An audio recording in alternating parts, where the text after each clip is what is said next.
अमूल्यक इस अध्याय की शुरुआत कहते हुए करते हैं, मेरे भाइयों, मुझे लगता है कि यह असंभव है कि आप परमेश्वर के पुत्र मसीह के बारे में कही गई बातों से अनजान हो, जो दुनिया के पापों को अपने ऊपर लेने के लिए आएंगे। अल्मा ने आपको विश्वास, धैर्य और परमेश्वर के वचन को ग्रहण करने के लिए अपने दिलों को तैयार करने की आवश्यकता के बारे में सिखाया है। उसने आपको परमेश्वर के वचन का प्रयोग करने के लिए पर्याप्त विश्वास रखने के लिए प्रोत्साहित किया है। आपके मन में सबसे बड़ा सवाल यह है कि क्या परमेश्वर का वचन मसीह में है या कोई मसीह नहीं होगा?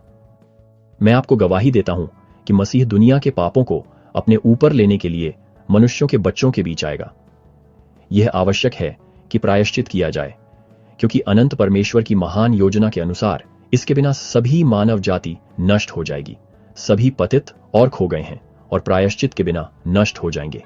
यह मनुष्य या जानवर का बलिदान नहीं होना चाहिए, क्योंकि कोई भी मनुष्य दूसरे के पापों का प्रायश्चित करने के लिए अपना खून नहीं बहा सकता। प्रायश्चित अनंत और शाश्वत होना चाहिए।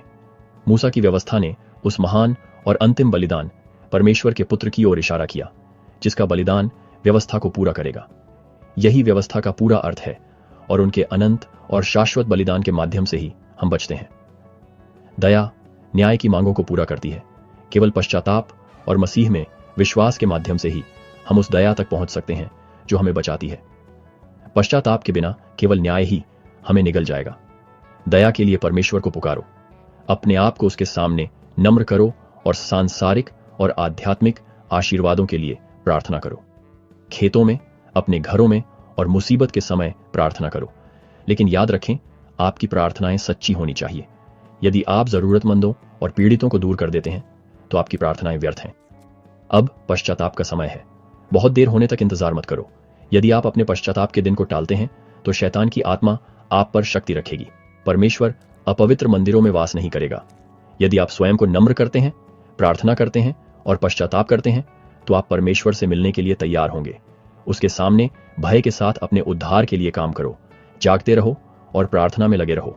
धैर्य के साथ सभी प्रकार के कष्टों को सहन करो, क्योंकि अंत में तुम अपने सभी कष्टों से विश्राम पाओगे। मैं आपको आगे आने और अभी पश्चाताप करने के लिए प्रोत्साहित करता हूं।